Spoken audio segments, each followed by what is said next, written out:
الحمد لله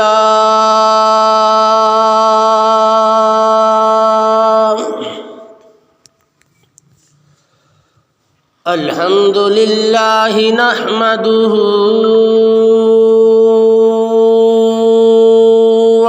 ونستعينه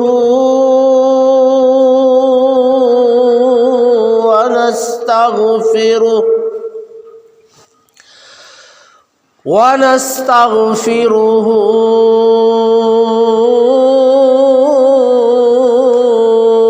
ونؤمن به ونتوكل عليه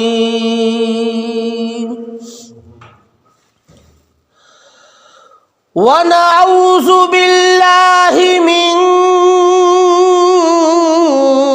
شرور أنفسنا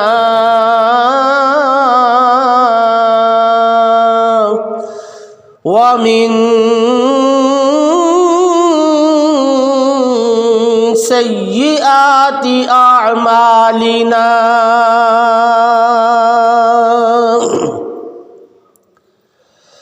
من يهده الله فلا مضل له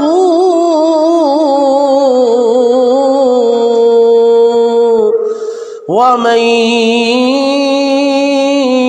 يضلله فلا هادي له ونشهد أن لا إله إلا الله وحده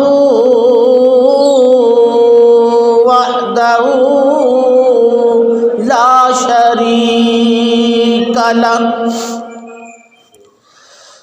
ونشهد أن سيدنا وسندنا وحبيبنا وحبيب ربنا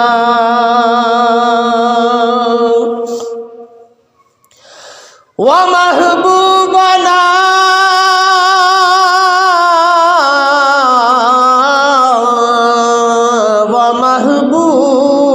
ومحبوب ربنا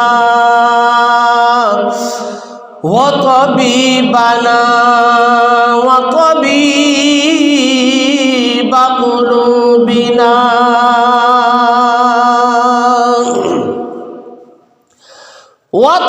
وطبيب أقوالنا وطبيب أجسامنا وطبيب عيوننا وطبيب إيماننا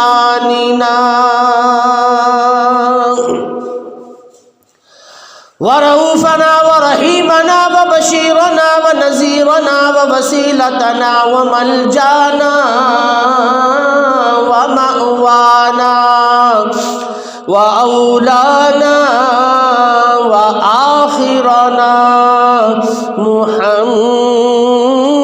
محمدا عبده ورسوله صلى الله عليه وعلى آله وأصحابه وأهل بيته وأحبائه وأولياء أمته وعلماء أهل سنته أجمعين أما بعد فقد قال الله تبارك وتعالى في الكلام المجيد والفرقان الحميد أعوذ بالله من الشيطان الرجيم بسم الله الرحمن الرحيم ثاني اثنين إذ هما في الغار إذ يقول لصاحبه لا تحزن تحزن ان اللہ معنا.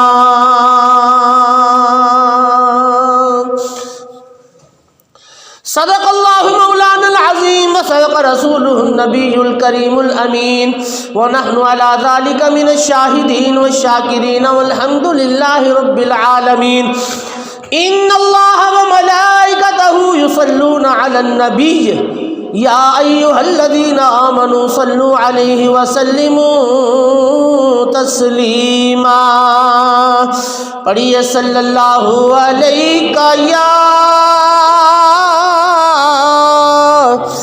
یا رسول اللہ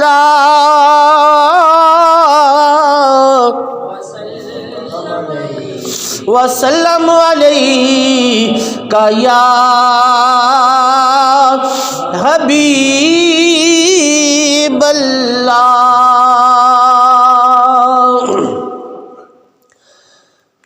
دل الفت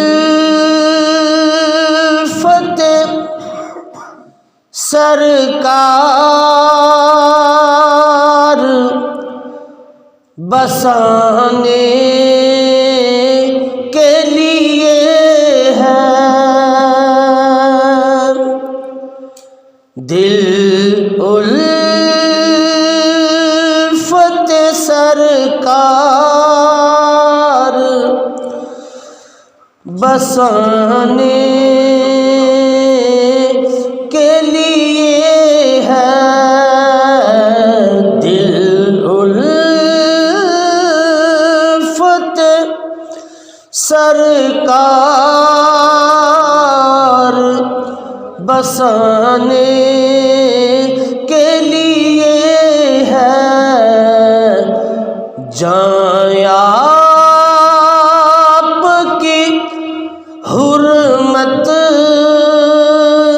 پہ لٹانے کے لیے ہے.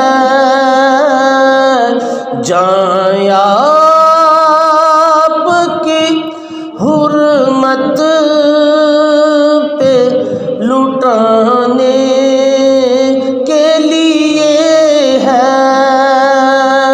جائیں آپ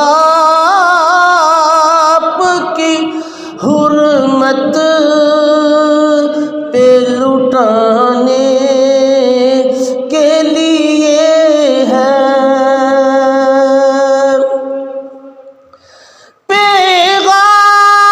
پیغام سناتی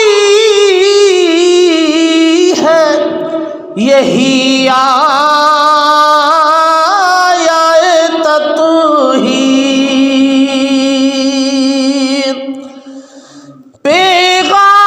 پیغام سناتی ہے یہی آیت توحید کہ عزت میرے آقا کے گھرانے کے لیے ہے. عزت میرے آقا کے گھرانے کے لیے ہے. کتنی بڑی نعمت ہے یہ آقا کا وسیلہ.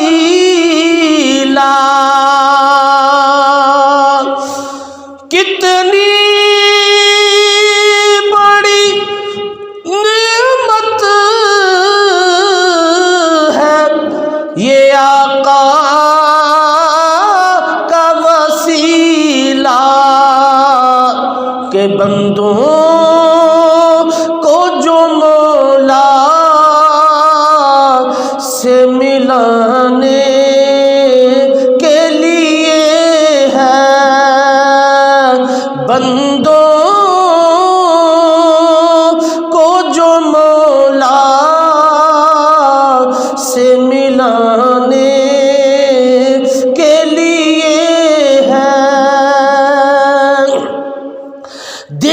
کہنے لگا کرتے ہی روزے کا نظارہ، دل کہنے لگا کرتے ہی روزے کا نظارہ، اس یہ نقش تو آنکھوں میں سجانے کے لیے ہے، یہ نقش تو آنکھوں میں سجانے کے لیے ہے، ہم امتی ان کے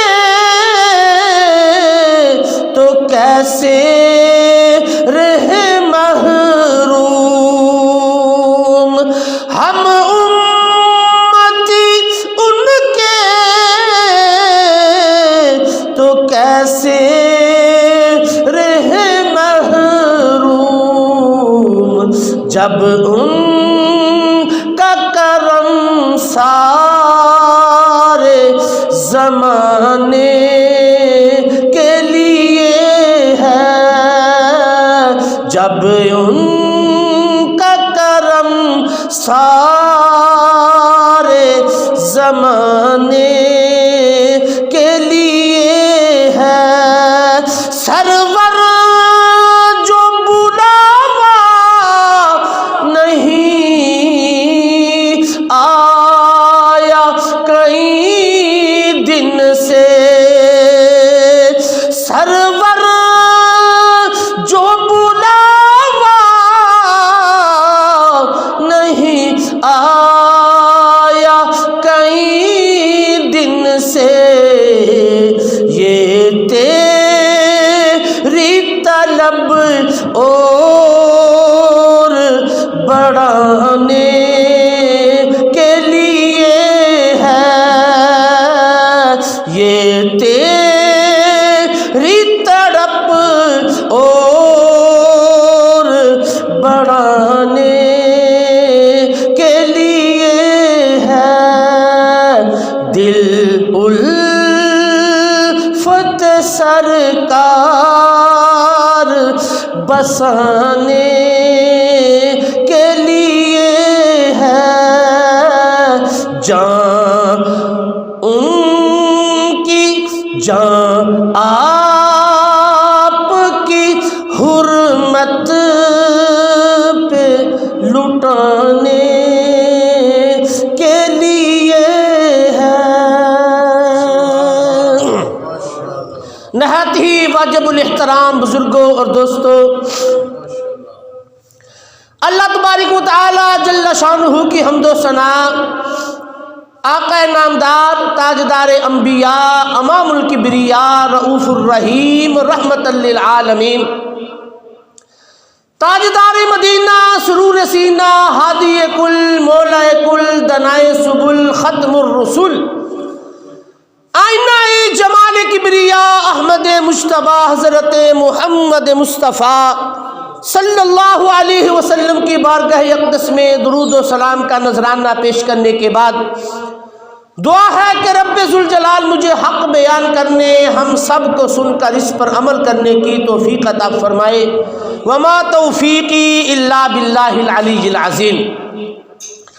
حضرات گرامی، قرآن کریم فرقان حمید کی جو آیات مبارکہ تلاوت کرنے کا شرف حاصل کیا، اس میں خداوند قدوس نے اپنے محبوب علیہ السلام کے ہجرت کے موقع پر اپنے محبوب کی اور محبوب کے یار تاجدار صداقت حضرت سیدنا ابو بکر صدیق رضی اللہ تعالی عنہ کی عظمت و شان کو بیان فرمایا۔ چنانچہ پچھلے جمعۃ المبارک سے بھی ہماری تاجدار صداقت کی شان میں یہ درس و تدریس شروع تھا، حضور علیہ الصلوۃ والسلام جب مکہ المکرمہ میں اعلان نبوت کے لیے باہر نکلے تو سب سے پہلے ابو بکر صدیق رضی اللہ تعالی عنہ نے کلمہ پڑھا۔ آپ نے قرآن و حدیث کی روشنی میں یہ سارا کچھ سماعت فرمایا۔ دن بہ دن مسلمانوں کی تعداد بڑھنے لگی، مشرکین مکہ نے طرح طرح کے مسلمانوں پر ظلم و ستم کیے۔ ظلم و ستم کرنے کے باوجود مسلمانوں نے دامن محبوب کو نہ چھوڑا۔ آخرکار مشرکین مکہ نے یہ فیصلہ کیا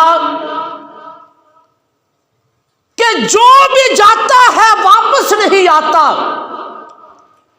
ابو بکر گئے تو وہ نہیں آئے، عمر سر لینے کے لیے گئے وہ واپس نہیں آئے، حضرت عثمان گئے وہ نہیں آئے۔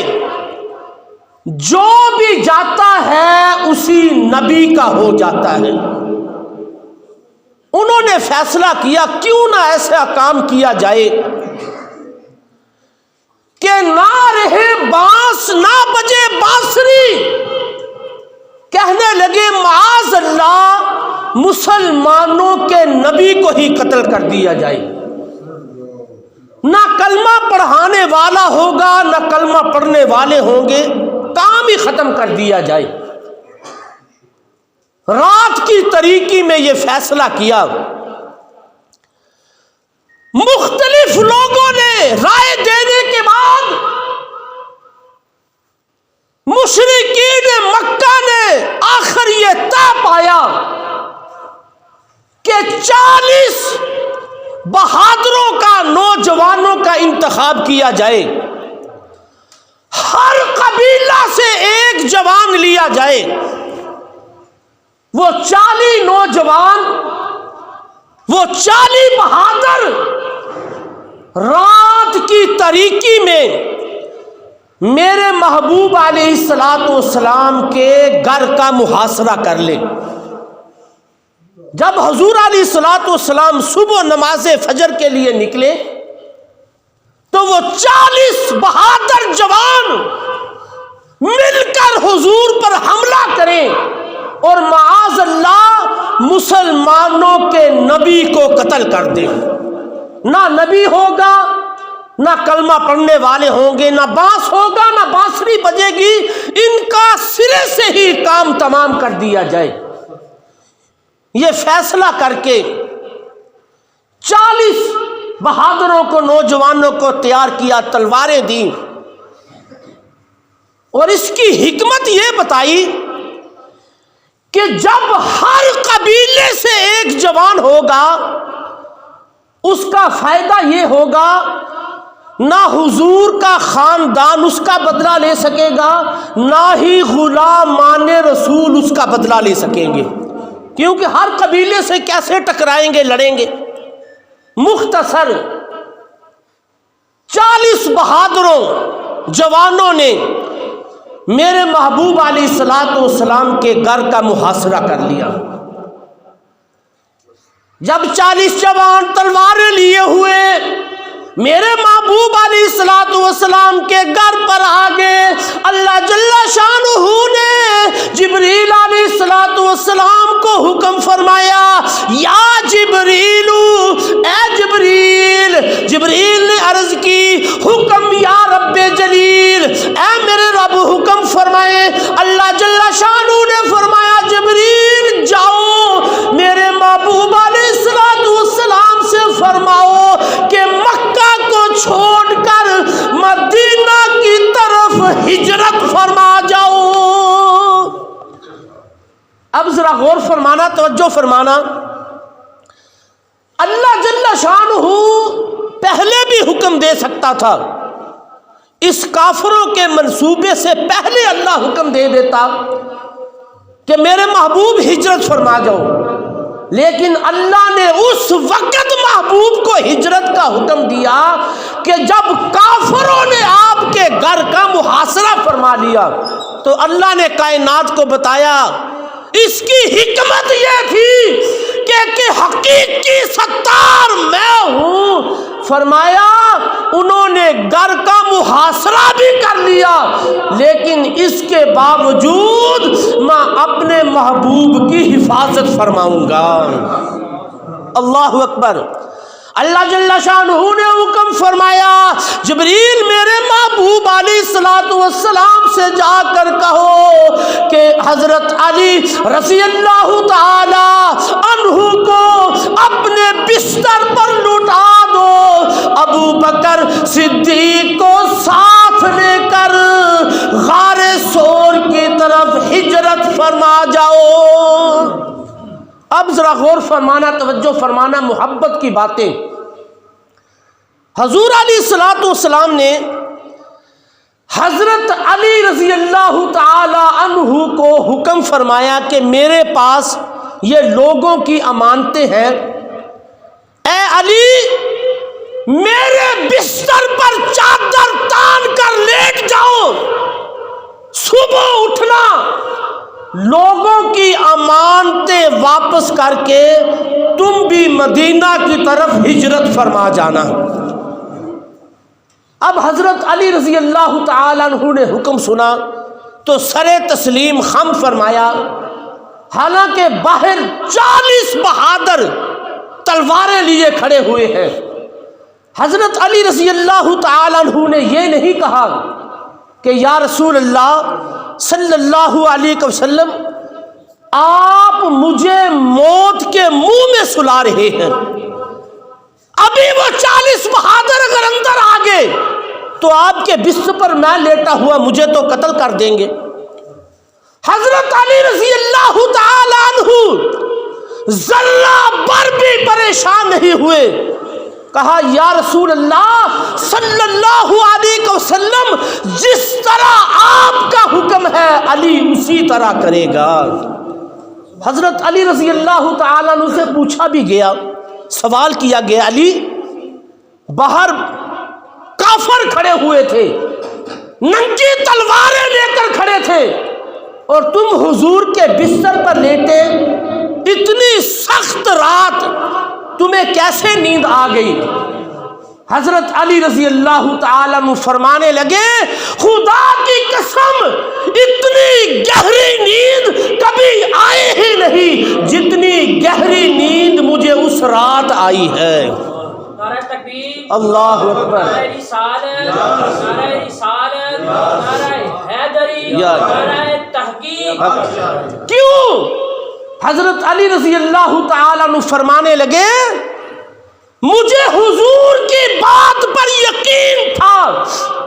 حضور نے فرمایا تھا، علی میرے بستر پر لیٹ جاؤ، صبح اٹھنا لوگوں کی امانتیں واپس کرنا، پھر ہجرت فرما کر مدینہ منورہ آ جانا۔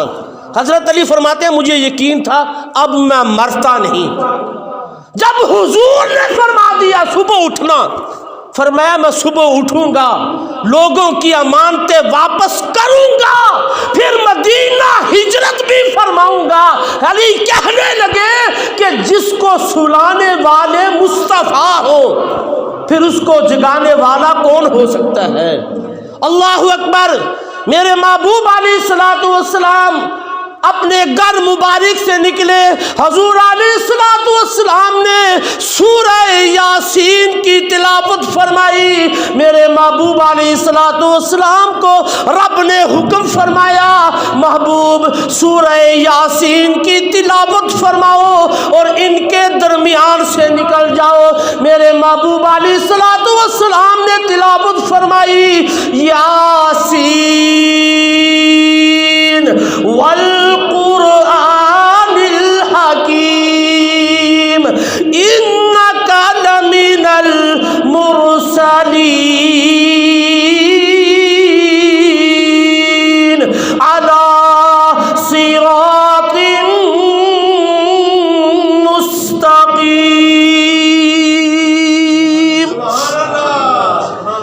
محبوب علیہ الصلوۃ والسلام نے فَأَغْشَيْنَاهُمْ فَهُمْ لَا يُبْصِرُونَ۔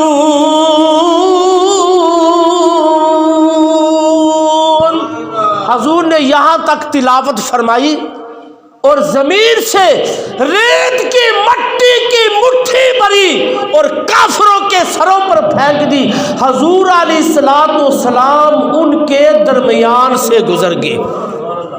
کافروں کو تفسیروں میں آتا ہے، کافروں کو کسی کے چلنے کی آواز تو آتی کہ کوئی چل رہا ہے، آواز چلنے کی آتی لیکن نظر کچھ نہ آتا۔ میرے محبوب علیہ الصلوۃ والسلام نے ان کے سروں پر مٹی کو پھینک دیا، ان کی نظریں بند فرما دی۔ حضور علیہ الصلوۃ والسلام ان کے درمیان سے نکل گئے، اس لیے شاعر نے کیا خوب فرمایا، وہ دراتا ہوا وحدت کا دم برتا ہوا نکلا، وہ دراتا ہوا وحدت کا دم برتا ہوا نکلا، تلاوت سورہ یاسین کی کرتا ہوا نکلا۔ میرے محبوب علیہ الصلوۃ والسلام مختصر ان کے درمیان سے نکل گئے۔ حضور علیہ الصلوۃ والسلام سیدھے سیدنا ابو بکر صدیق رضی اللہ تعالی عنہ کے دروازے پر گئے۔ اے ابو بکر صدیق، تمہاری عظمت و شان پر قربان جاؤں۔ اللہ نے فرمایا محبوب علی کو اپنے بستر پر لٹا دو اور ابو بکر صدیق کو ساتھ لے لو۔ گویا یوں سمجھے جو حضور کے پاس لوگوں کی امانتیں تھی، حضرت علی اس کی حفاظت کر رہے ہیں، ان کا پہرا دے رہے ہیں، اور جو اللہ کی امانت میرے محبوب کی ذات کی صورت میں تھی، ابو بکر صدیق رب کی امانت کی حفاظت فرما رہے ہیں۔ نعرہ تکبیر، اللہ اکبر، نعرہ رسالت، یا رسول اللہ، نعرہ حیدری، حضرت ابو بکر صدیق۔ میرے محبوب علیہ الصلوۃ والسلام ابو بکر صدیق کے دروازے پہ گئے۔ حضور علیہ الصلوۃ والسلام نے دروازے پر دستک دی، ابھی دستک ختم نہیں ہوئی، ابو بکر صدیق نے دروازہ کھول دیا اور عرض کی لبیک و سعدیک یا رسول اللہ، یا رسول اللہ، غلام حاضر ہے، غلام حاضر ہے۔ اللہ اکبر، محبت کی بات سنو۔ میرے محبوب علیہ الصلوۃ والسلام نے اپنے یار ابو بکر صدیق سے فرمایا، ابو بکر، معلوم یہ ہوتا ہے کہ تم دروازے پہ ہی کھڑے ہوئے تھے، جو ہی میں نے دستک دی دروازہ کھل گیا۔ عرض کی یا رسول اللہ صلی اللہ علیہ وسلم، معلوم نہیں بلکہ حقیقت ہے یہ غلام دروازے پہ ہی کھڑا ہوا تھا۔ سنو، ایمان کو تازہ فرماؤ۔ عرض کرنے لگے یا رسول اللہ صلی اللہ علیہ وسلم، یاد کرو تقریباً 6 مہینے پہلے آپ نے فرمایا تھا اے ابو بکر، ہجرت کا حکم آنے والا ہے۔ ابو بکر صدیق، رب کی طرف سے ہجرت کا حکم آنے والا ہے، اے ابو بکر تم ہمارے ساتھ جاؤ گے۔ ابو بکر صدیق نے عرض کی یا رسول اللہ صلی اللہ علیہ وسلم، میں اس دن سے رات کو سویا نہیں، اس دن سے آپ کا انتظار کر رہا ہوں کہ کب میرے محبوب آئے، اور میرے محبوب کو انتظار نہ کرنا پڑے، جو ہی میرے محبوب ابو بکر کے دروازے پہ دستک دے تو غلام حاضر ہو جائے۔ میرے دوستو یہ تھی عشق، یہ تھی محبت، یہ تھا پیار کہ ابو بکر صدیق اسی انتظار میں کہ آج حضور آتے ہیں، آج محبوب آتے ہیں، 6 ماہ بھی گزر گئے، ابو بکر صدیق نے رات کو آنکھ نہیں لگائی۔ تو مختصر سیدنا ابو بکر صدیق رضی اللہ تعالی عنہ نے عرض کی حضور غلام حاضر ہے۔ میرے محبوب علیہ السلام نے فرمایا اے ابو بکر صدیق، اللہ نے ہجرت کا حکم عطا فرما دیا، تم ہمارے ساتھ چلو گے۔ ابو بکر صدیق رضی اللہ تعالیٰ عنہ اسی وقت باہر آ گئے۔ حالانکہ یاد رکھو اس وقت حضور کے ساتھ چلنا کوئی آسان کام نہیں تھا۔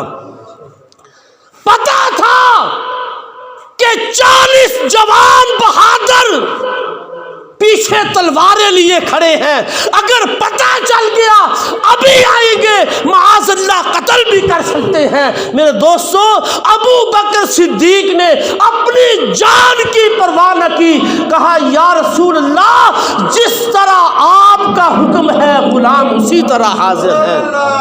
شاہ نے کیا خوب فرمایا، گویا ابو بکر صدیق نے عرض کی رسول اللہ تو صدقے اے جان میری، اے فانی زندگی او قربان میری۔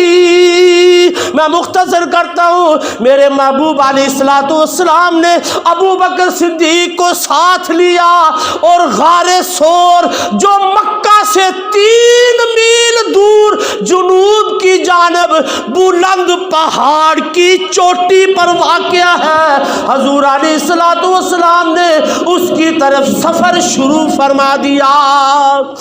اللہ اکبر، سبحان اللہ۔ ذرا غور فرمانا، توجہ فرمانا، رات کی تاریکی ہے، اندھیرا ہے اور 1 میل کی سیدھی چڑھائی ہے غار ثور۔ اللہ اکبر۔ میرے محبوب علیہ السلام کے نازک پاؤں میں پتھر لگتے تو ابو بکر صدیق برداشت نہ فرماتے، عرض کی یا رسول اللہ صلی اللہ علیہ وسلم یہ غلام کس لیے ہے؟ غلام اسی لیے ہے آقا آپ میرے کاندھوں پر سوار ہو جائے، میں آپ کو غار ثور تک پہنچاتا ہوں۔ میرے دوستو جو آج وہاں گئے ہوئے ہیں، خدا کی قسم غار ثور تک آج 1500 سال بعد کروڑوں انسانوں کے جانے کے باوجود، حالانکہ رستے بھی بنا دیے، پھر بھی چڑھنا اتنا مشکل ہے کہ کمزور یا ضعیف آدمی چڑھ ہی نہیں سکتا، وہ بھی اللہ اگر کسی کو توفیق دے۔ اور اس وقت کیا حالات ہوں گے جب کوئی انسان نہیں گیا، کوئی رستہ نہیں، کوئی پتہ نہیں۔ میرے محبوب علیہ السلام کو ابو بکر صدیق اپنے کاندھوں پر اٹھا کر 1 میل کی سیدھی چڑھائی چڑھ کر غار ثور کے قریب پہنچ گئے۔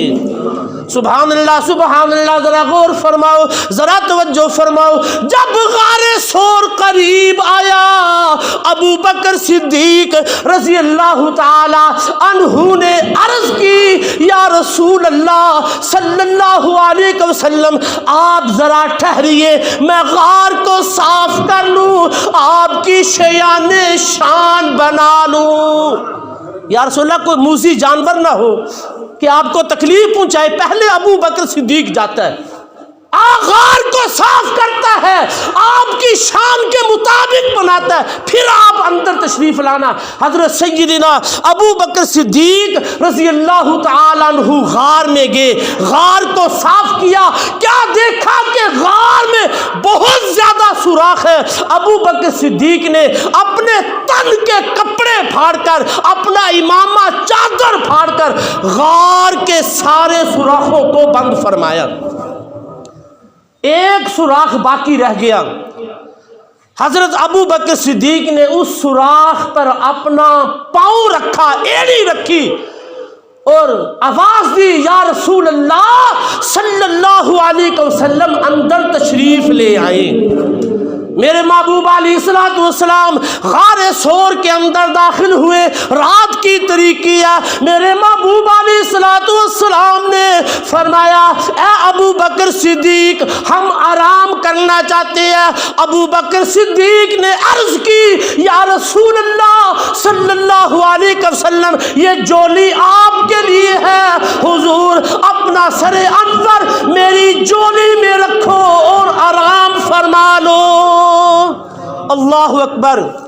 اے ابو بکر صدیق تمہاری عظمت و شان پر قربان جاؤں کہ جس محبوب کے قدموں کے لیے رب کا عرش ترستا ہو وہ محبوب تیرے کاندھوں پر سوار ہوتا ہے۔ میرے دوستو جس رحل پر قرآن سواری کرے ہم اس رحل کی بھی تعظیم کرتے ہیں، ادب کرتے ہیں، قرآن کے ساتھ اوپر رکھتے ہیں، اس کو بھی بوسہ دیتے ہیں۔ ابو بکر صدیق تمہاری شان پر قربان جاؤں کہ تم پر قرآن نہیں بلکہ صاحب قرآن نے سواری فرمائی، قرآن والے نے سواری فرمائی، اور تمہاری گود آج عرش معلیٰ سے بھی بڑھ گئی ہے کہ دونوں جہاں کے محبوب بلکہ رب کے محبوب بھی تمہاری گود میں سر انور رکھ کر آرام فرما رہے ہیں۔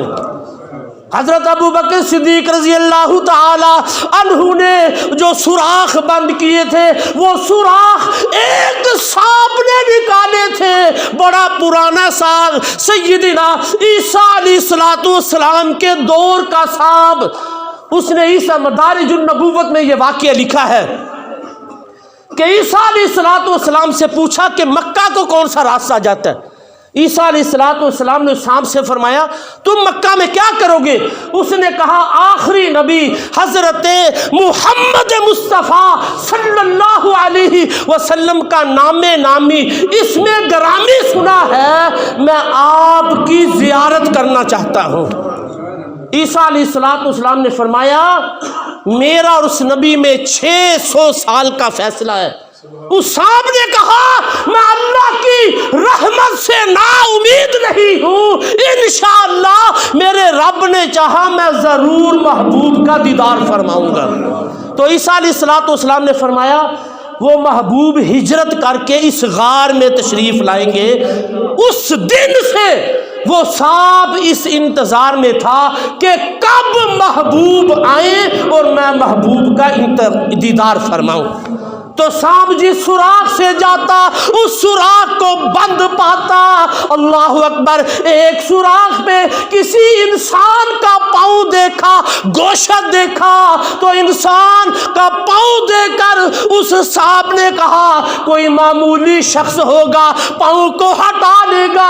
خدا کی قسم تفسیروں میں آتا ہے سانپ جتنے زور سے ڈنگ مارتا آپ اتنا ہی پاؤں کو زیادہ دبا دیتے، اس لیے کہ محبوب کے آرام میں خلل پیدا نہ ہو۔ گویا سانپ نے زبان حال سے کہا آسے آسے عمر گزاری تے جلے خار ہزارہ، مالی باغنی ویکھن دیندا آئیاں جدوں بہارا۔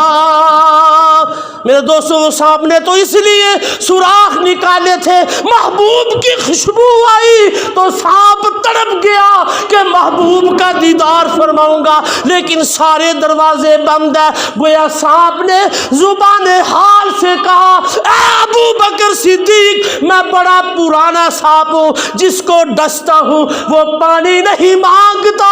اے ابو بکر صدیق میں مارے غار ہوں۔ ابو بکر نے فرمایا اے سانپ اگر تو مارے غار ہے تو میں بھی یار غار ہوں۔ اللہ اکبر۔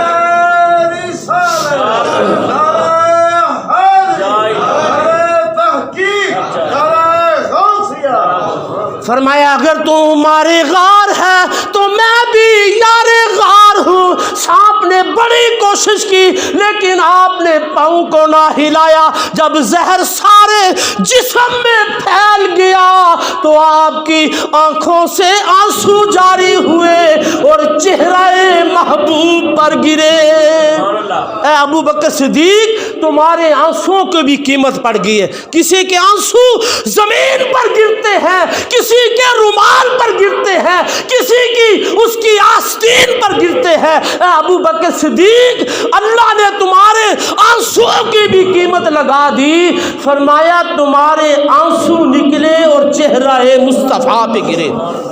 میرے محبوب علیہ السلام نے ما زاغ البصر وما طغى والی حضور نے آنکھیں کھولی. فرمایا ابو بکر کیوں رو رہے ہو؟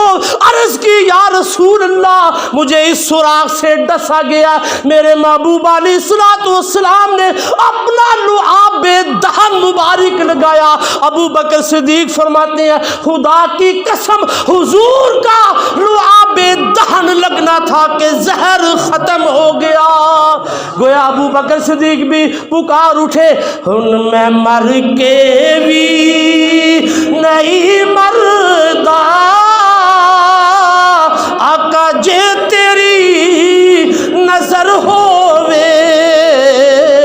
ہن میں مر کے بھی نہیں مردا آقا جے تیری نظر ہووے. اس سانپ نے بھی حضور کا دیدار فرمایا. حضور کی بارگاہ میں عرض کی یا رسول اللہ میں مجبور تھا, آسے آسے عمر گزاری چلے خار ہزاراں اج مالی باغ نہیں ویکھن دیندا آئیاں جدو بہاراں. یا رسول اللہ میں مجبور تھا. اللہ اکبر زہر ختم ہو گیا. میرے محبوب نے اس کو اپنا دیدار بھی کرایا اور ابو بکر صدیق نے عرض کی یا رسول اللہ زہر تو ختم ہو گیا اب پیاس لگی ہوئی ہے. حضور نے یہ نہیں فرمایا کہ میں کیا کروں, میں پانی کہاں سے دوں, نہیں, بلکہ میرے محبوب نے فرمایا الی صدر الغار اذهب الی صدر الغار. حضور نے فرمایا جاؤ غار کے درمیان میں چلے جاؤ, وہاں سے پانی پی لو. یہ غیب کی خبر تھی. حضرت ابو بکر صدیق عرض کرتے ہیں یا رسول اللہ میں نے غار کو صاف کیا, کوئی چشمہ نہیں تھا, یہ آپ کے حکم سے آیا ہے اور اتنا چشمہ لذیذ تھا. ابو بکر صدیق پانی پی کر واپس آئے. حضور نے پوچھا کیا پانی پی لیا؟ عرض کی حضور پی لیا. فرمایا کیسا تھا؟ خدا کی قسم آج تک ایسا پانی نہیں پیا جو برف سے زیادہ ٹھنڈا, دودھ سے زیادہ سفید, شہد سے زیادہ میٹھا اور مشک و عنبر سے زیادہ خوشبودار تھا. یا رسول اللہ آج تک ایسا پانی نہیں پیا. میرے محبوب علیہ السلام نے اس وقت کیا فرمایا سنو, ایمان کو تازہ فرماؤ. میرے محبوب علیہ السلام نے فرمایا اللہ جل شانہ نے انہار جنت, جنت کی نہروں کے صدر فرشتے سے فرمایا کہ میرے محبوب کے یار کو پیاس لگی ہے, لہذا جنت سے ایک نہر نکال اور جنت کی نہر کا کنیکشن غار سور کے ساتھ کر دو کیونکہ میرے محبوب کے یار کو پیاس لگی ہوئی ہے. حضور علیہ السلام نے جب یہ فرمایا کہ اللہ نے جنت کی نہر کا پانی تمہارے لیے بھیجا ہے, ابو بکر صدیق نے عرض کی یا رسول اللہ اتنی میری شان کہ اللہ نے میرے لیے جنت سے پانی بھیجا ہے. میرے محبوب علیہ السلام نے کیا فرمایا سنو, ایمان کو تازہ فرماؤ. حضور علیہ السلام نے اس وقت غار سور میں ارشاد فرمایا اے ابو بکر صدیق تمہاری شان رب کے ہاں اس سے بھی زیادہ ہے. یہ جنت کی نہر کا کنیکشن ملنا, پانی آنا, یہ تو کچھ بھی نہیں. حضور نے قسم اٹھا کر فرمایا اے ابو بکر صدیق جس دل میں تمہارا بغض ہوگا اللہ اس کو کبھی بھی جنت میں داخل نہیں فرمائے. گویا میرے محبوب علیہ الصلوۃ والسلام نے فرمایا اے ابو بکر صدیق جس دل میں تمہارا بغض ہوگا اگرچہ اس کے اعمال 70 نبیوں کے برابر ہو جائے، فرمایا اگر تمہارا بغض ہے تو جنت میں نہیں جا سکتا۔ میرے دوستو، پاکستان میں کچھ ایسے لوگ بھی ہیں جو دن رات تبلیغ کرتے پھرتے ہیں، وہ کہتے ہیں نماز پڑھو، روزے رکھو، زکوٰۃ دو، اعمال کرو۔ یاد رکھو یہی سب سے بڑا فتنہ ہے۔ اللہ اور اس کے رسول کے نزدیک بنیادی چیز عقیدہ ہے۔ دوستو اپنے عقیدے کو درست کر لو، ورنہ یاد رکھو حضور کے ساتھ نمازیں پڑھتے رہے، روزے رکھتے رہے، جہاد کرتے رہے، ہر وقت حضور کے ساتھ رہتے تھے، منافق بے ایمان، لیکن اللہ قرآن میں فرماتا ہے وَمَا هُمْ بِمُؤْمِنِينَ، میں خدا ہو کر کہتا ہوں یہ مومن نہیں ہے۔ اللہ قرآن میں ان کا ذکر کر رہا ہے۔ محبوب اگر چاہیے نمازیں بھی پڑھتے ہیں، روزے بھی رکھتے ہیں، آپ کے ساتھ جہاد بھی کرتے ہیں، وَمَا هُمْ بِمُؤْمِنِينَ، لیکن یہ مومن نہیں۔ کیوں؟ یا رسول اللہ میرے پیارے محبوب ان کا عقیدہ درست نہیں ہے۔ اور حضور کیا فرما رہے ہیں؟ اعمال 70 نبیوں کے برابر بھی ہو جائے، اگر ابو بکر صدیق کا بغض ہے، دل میں محبت نہیں، ابو بکر صدیق کی محبت یاد رکھو ایمان کا حصہ ہے، ایمان کا جز ہے۔ اگر ابو بکر صدیق کی محبت نہیں تو حضور نے قسم اٹھا کر فرمایا وہ جنت میں نہیں جائے گا۔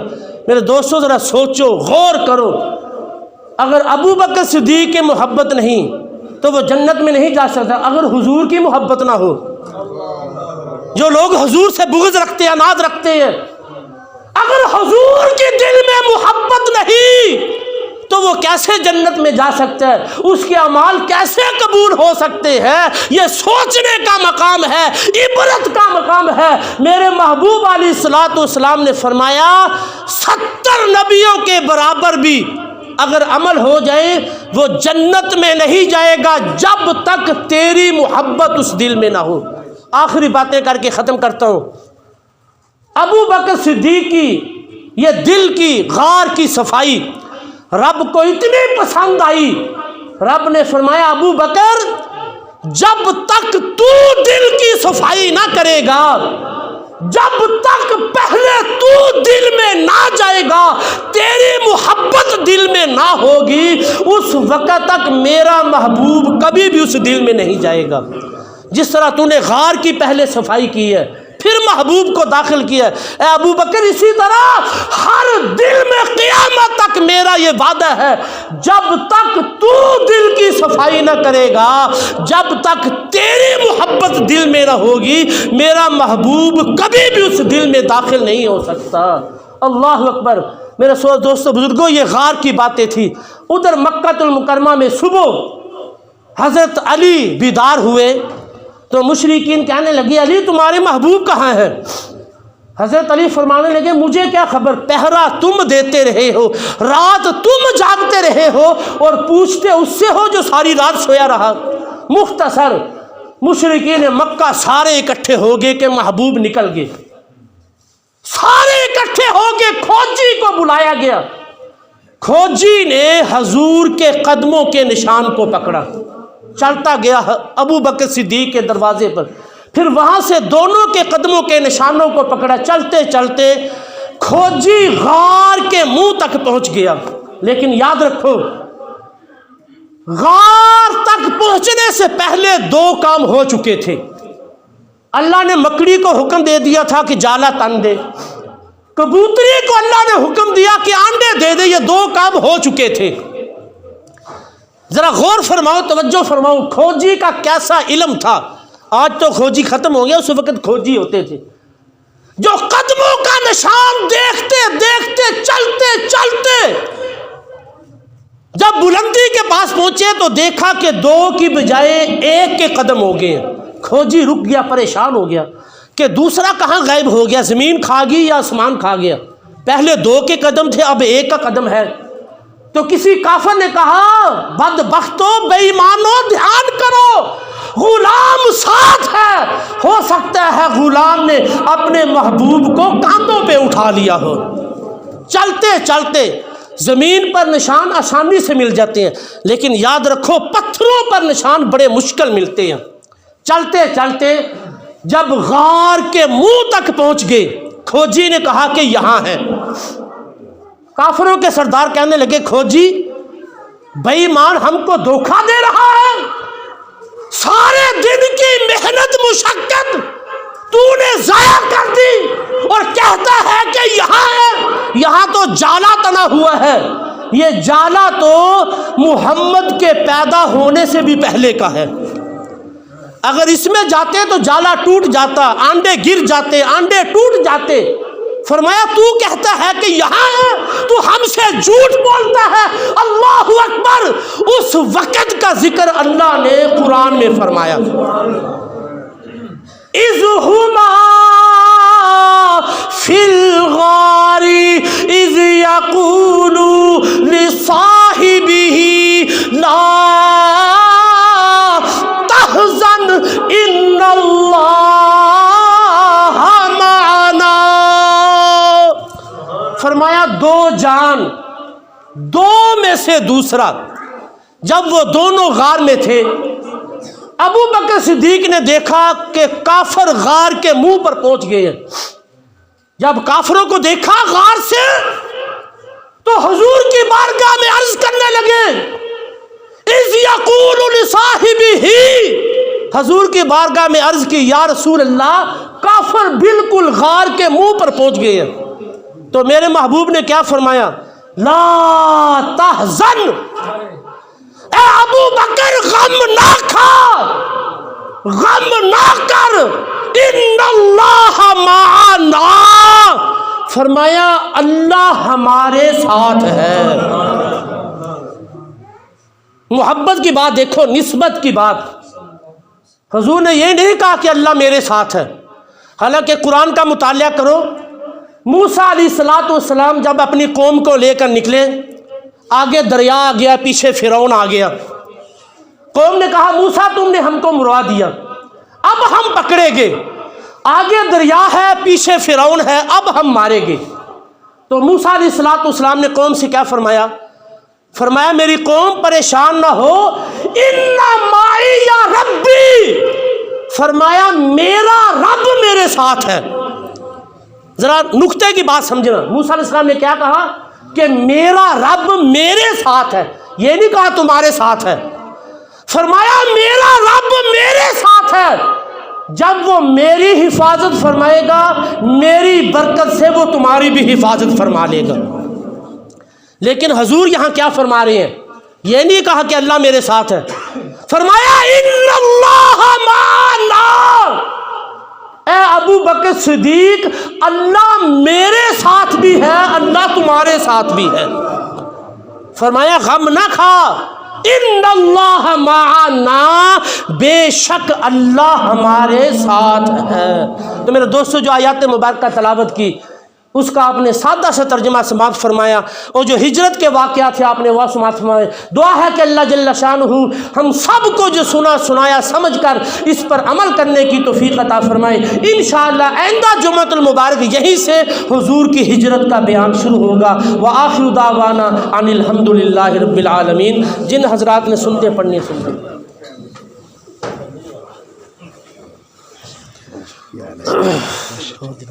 ٹھیک ہے۔